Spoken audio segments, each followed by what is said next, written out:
Hey Rose, it's Friday, February 21st. So I've noticed a lot of times when I'm watching news about foreign events, the media does a pretty horrible job about explaining what is actually going on. For instance, the current and ongoing Ukrainian revolution. I've watched as the media sticks to things like who's attacking who's winning, number of deaths, etc., but they rarely actually say why this is happening. I don't know if it's because they don't think Americans actually care, or maybe they think we're too dumb to understand.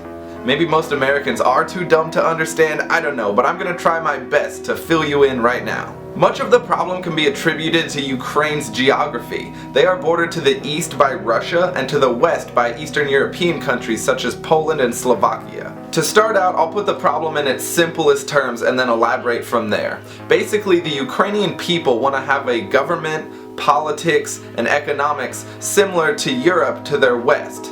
Meanwhile, the Ukrainian government wants to function more similarly to Russia to its east. And the vast differences between Europe and Russia are where the problems lie. The demonstrations began in Kiev on the night of November 21st after the Ukrainian government at the last minute backed out of an association agreement with the European Union. At the time, Ukrainian President Viktor Yanukovych said the free trade agreement was disadvantageous to Ukraine, and it was found that they decided to keep distance between Ukraine and Europe in favor of a closer economic relationship with Russia. That first night, 2,000 people showed up in peaceful protest, chanting "Ukraine is Europe" and holding EU flags. 3 days later, that number had risen to over 100,000 people and continued to grow for the rest of the week. On November 30th, in an attempt to break up the protests, special police units armed with batons, stun guns, and tear gas began to attack the protesters. Reports that they indiscriminately attacked civilians who were not even protesting enraged the population.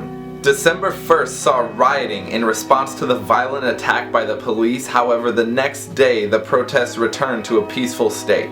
By mid-December, the number of protesters who were occupying downtown Kiev had reached 1 million people.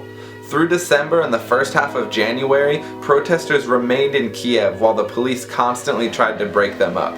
This went on day and night through heavy snow and sub-zero temperatures. On January 16th, the Ukrainian government passed a series of anti-protest laws that included mandatory jail time for things like wearing masks and helmets, for having tents and stages set up, for blocking buildings, and even for using social media to downtalk the Ukrainian government. Many government officials resigned after the signing of these laws. These laws, dubbed the dictatorship laws, infuriated the population and only caused the protests to grow. However, now the government held nothing back, dispatching the military to fight against the protesters.